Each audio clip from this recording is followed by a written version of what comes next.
Immigration chaos. During a town hall event last night, Speaker of the House Paul Ryan made clear how he'll deal with sanctuary cities. Sanctuary cities are a violation of the rule of law, and they are not to be tolerated. We agree with that 100%. And that means if you want federal assistance, you're not going to get it. You got to enforce the law. But Speaker Ryan also appeared to take a softer stance on mass deportations and DACA, a policy put in place by President Obama that protects illegal immigrants who entered the U.S. as minors. If DACA gets repealed, my daughter will lose her mother, right. And I'm sorry, she will lose her mother, and I want you to know that DACA has helped me. What do you think that I should be deported? And many of families in my situation should. No. If you're worried about, some deportation, force coming on, knocking on your door this year, don't worry about that.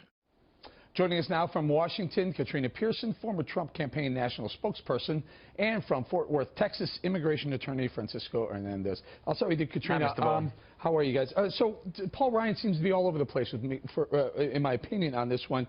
In one instance, he says sanctuary cities, if you don't abide by federal law, we're going to cut off federal funding. But then he says this other federal law that we're talking about, don't worry about that one.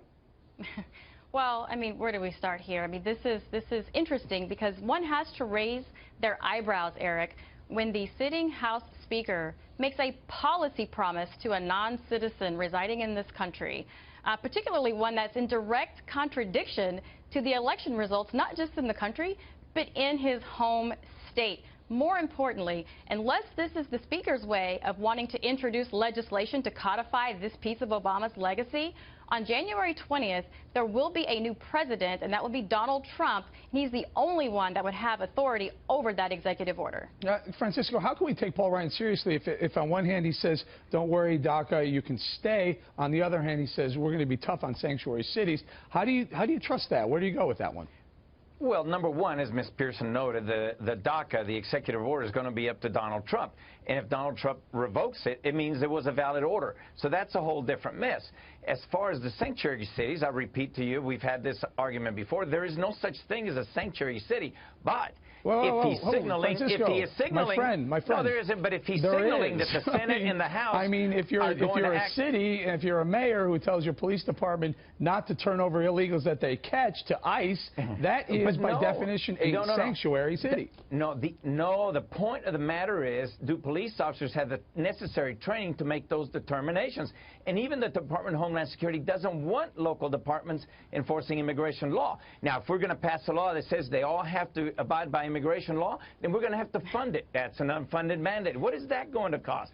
There is no such thing as a sanctuary city. The Department of Homeland Security can go into you're so down a rabbit hole right now, Francisco. Go ahead, Katrina. I still contend there are municipalities in this country who say, don't turn over illegals that you catch. Well, that's true. They don't have to. That's true, but Francisco, why do you need a law to tell law enforcement to enforce a law? I mean, that's the purpose of this discussion. There are sanctuary cities. You're right. The legislation is titled sanctuary cities, and there are too many of them in this country. We have laws that need to be enforced because what we left out of this discussion is Marianne Mendoza, the mother that spoke to Paul Ryan prior to this mother, whose son was a police officer that was killed by a repeat offender. There was no promise to her that we were going to make sure that this wouldn't happen to a family here in the United States, and that's who we should be making promises to. But you know what? But that had nothing to do with sanctuary cities because immigration could have picked them up in L.A. and in San Francisco. All right, stop. But let's keep our eye on the ball. Francisco, what about Kate Steinle? Here's a perfect example where the perpetrator was arrested 7 times, got released. Kate Steinle is dead. Ask that family if there's a sanctuary city. I agree with you. You know what? And immigration had a hold of him when he was in L.A., and they let him get transferred to San Francisco. And when he was released from San Francisco, they gave themselves 48 hours to go pick him up. But you know what? The Department of Homeland Security doesn't have to have the city's cooperation. They have the same access to the same fingerprint banks. You know what? I'll leave Katrina with the last thought. But Katrina, if the city doesn't cooperate, then they, as Paul Ryan points out, hey, what about pulling some federal funding? Oh, Are we absolutely. There going to- should be consequences. There Sure. absolutely should be Sure. consequences for that. And Francisco, Sure. you're wrong. Sanctuary cities is a part of the problem because that is a huge magnet. The only reason they come back is because they know they're safe in those cities, and that's when Americans get hurt. Safer than Mexico, for sure. But are we saying that there will be congressional action on immigration reform I don't this know. year? That's the Francisco, I think they question. need to figure it out. Either you're Sure. you're okay with it or you're not. But right now, it's The kind of law is all the over the law. board right now. Got to leave right there.